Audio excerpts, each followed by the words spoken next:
Hi guys, it's Khandie here, and I wanted to talk about something quite personal and oh god, let me sit up. Something quite personal, and a lot of people have been asking about it in private comments to me, and it's really difficult to talk about. Basically, it's about mental well-being, mental health when you're self-employed. Full disclosure, I'm not a medical professional, it's just my own experiences, so I'm drawing on what I know. I've been a self-employed person for a very, very, very long time in two businesses, photography and entertainment, and I want to talk about it and ways I found to cope with it, but also how I've used it to drive me forward. So, and not to belittle anything or anyone, because this is very much a personal experience for everybody. So you're currently joining me on the floor of the studio while I attempt to understand these instructions to build a new clothing rail for my studio because I broke the last one because I overweighed it. So obviously you're just shooting up my nostril here because I've got you propped up just there, and I wanted to talk about screwing. No. I want to talk about mental health and mental well-being when you are self-employed. So many people, I need to find a better thing for this. Let's start this again.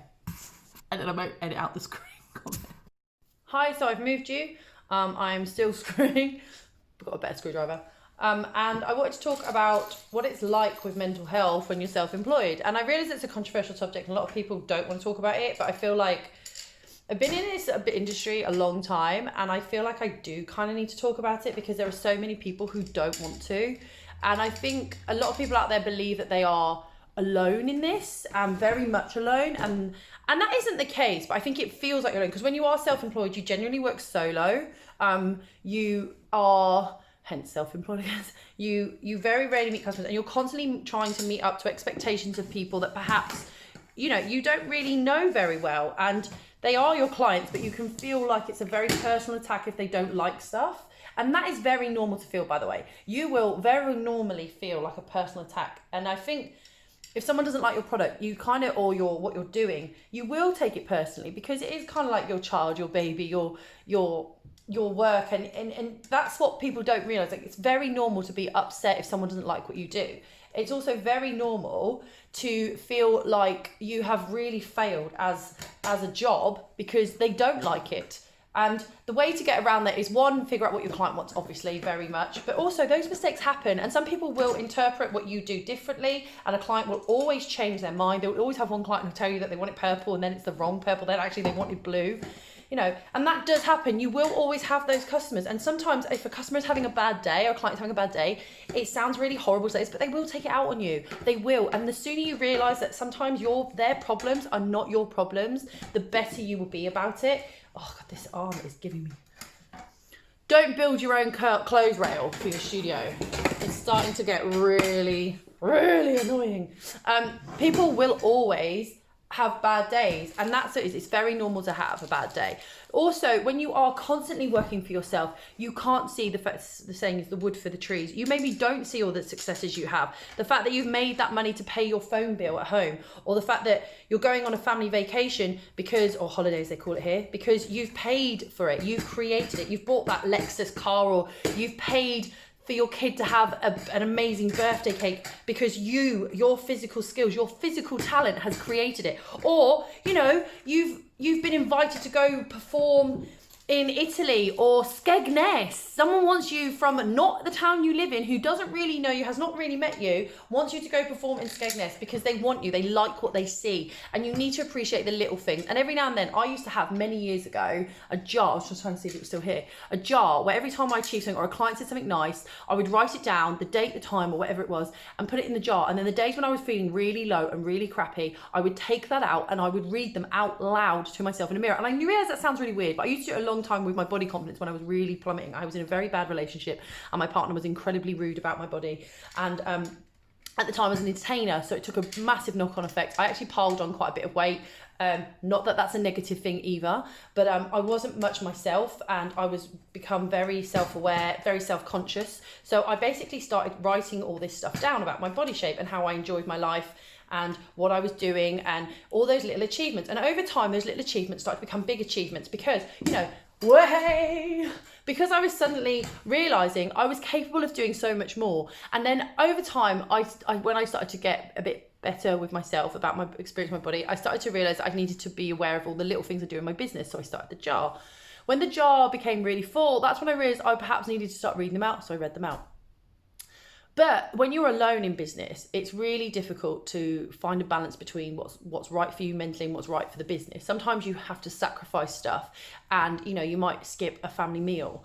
And I'm of the logic you should never skip stuff that you think will make you feel better that day. And I know that sometimes a client will email you at 9 o'clock at night and you'll be like, I've got to reply to this client. Actually, you don't need to reply to that client at 9 o'clock at night. You really don't. Unless you are a heart surgeon and it's major issues, or you are, I don't know, a police officer or something, you don't need to respond to them. You can respond to them when you get home or when you've woken up in the morning, because that client, we've become this idea that we need to immediately respond to everybody. No, you can do things to help you out. You can set up autoresponders, or you can literally just put your working hours in, okay? And people can be more respectful of that. And if you're more respectful of your working hours, people will slowly start becoming more respectful of your working hours. The other thing is, do not jump through loads of hoops. If a client starts giving you crap or starts making you change loads of things, realize they're not your client. And you know what? It's okay to cut ties. It's also okay to say, you are not my client. Be polite, but just say, hey, I think you need a better photographer, or you need a different entertainer. The other thing is, don't be ashamed of the fact that you need time out. And people don't really feel like this is a failure if they need a break from the business. You don't need to apologize for not being online. You really don't need to apologize. Oh my God, I'm so sorry. I feel like I've let you all down. You haven't let anybody down. You're allowed to take time out. You do it in like every 9 to 5 job when you go on your hollybobs and you take vacation time. You have time out because you're entitled to time out.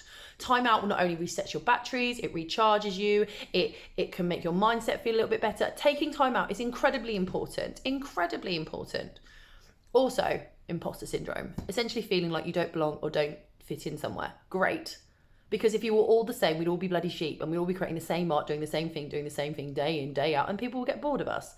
You need to stop thinking you have no place. If you have created a space for yourself and you've been able to get some people to be interested in what you're doing, you are meant to be here. If you're not an arsehole, you are meant to be here. The whole idea is that you have a place in the world. Everybody does. It's a huge blinking world. Everyone has a space. Take it up, enjoy it. Stop thinking you are not good enough. And the way to do that, I'm sorry, is you have to be honest with yourself and say, what is triggering you to actually think you're not good enough? What is the nitty-gritty thing that is making you honestly think you're not good enough? And if it is because you see all these people posting these amazing pictures of them away, here's a tip: unfollow them. You don't need it rubbed in your face that you are not on holiday in the Maldives in a size 6 bikini looking badass. Okay, I'm very happy in my size 14 bikini from Primark in Scunthorpe. The difference is I don't feel ashamed that I've done that. I have been to Cambodia for work. I have enjoyed it. But you know what? I'm just as proud of being in Scunthorpe. That's very weird. Scunthorpe's got great fish and chips. So you don't need to be, and if you can't unfollow them because you feel like you can't, just mute them for a bit, but also remember, while they're enjoying themselves in the Maldives, they've stopped their amazing vacation time to take the perfect picture. When you're having the best party, do you just stop and go, wait guys, everyone stop what you're doing. Could you all just stop. Yeah, I need to take a selfie. You don't do that if you're having the best time ever. Okay. The other thing you need to remember is that sometimes self-employment doesn't work out for everybody, and that's not a failure. That's because you tried something and you're changing direction. Sometimes you need to go back to 9 to 5. Sometimes you just need a part-time job because you're like, do you know what? I want less pressure on me to make the money. That doesn't mean you failed. That means you've acknowledged that what you're doing right now needs tweaking, or what you need to do, because no one gets up one day and builds a perfect business model and there it is done. Oh, no one does that. So there is no shame in having to pick up work elsewhere, which I find really bizarre that self-employed people feel shame when they have to go back to employed work. I mean, what? Also, don't be afraid of failure. I don't think of anything in business as a failure. It's a lesson you have to learn. You need to change that philosophy, such as buying this and realizing the instructions are in Chinese or Japanese. Anyway, that's a bit of a faux pas of mine, but good job they got pretty pictures so I can pretend I know what I'm doing. I can also pretend I'm learning this language. Oh, right. Yeah, I'm not intelligent to speak that language. I think you should relish in the small victories. I hand screwed that. It's a very small victory. I finally made it. Now to fill it. Filled. Now to put it in the space and get rid of the old. So I spoke about mental health and mental well-being when you're self-employed, and it doesn't really change as you get any more advanced in your business. You will still have these feelings that they'll still keep coming up, and you'll start feeling these ways. And I think it's very honest, and you need to be very honest with yourself that you are going to experience them. Everybody does, even those in a 9 to 5 job experience them. The idea is, is that sometimes you need to recognize that that voice that is talking to you, that's telling you you're no good, is actually the one that you should be shouting down, where your other voice that says, no, I can do this. You should be using it to drive you on. And sometimes you need to get up and do it. Now, not everybody is capable all the time. We have those days where we really don't want to get out of bed. But if those bills don't get paid, we're in a bigger financial quandary. So one of my tips is always learn to take time out, learn to take downtime, as in really reinforce your working hours. Like, you will work more hours, they say, when you were self-employed than you will if you're 9 to 5, but really drive home to your clients that this is when you're available. And you know what, if you do feel that, hand sanitizer, I can tell what we're in the middle of still. If you do feel that you need to reach out to people, that you do need to speak to them, make sure you do it in a way that isn't going to have you talking for hours into the late night and you're not having to rush off to fire up the computer to deal with stuff. Just say, yeah, that's great, acknowledge it, and then say, I'll get back to you tomorrow, it'll be perfect.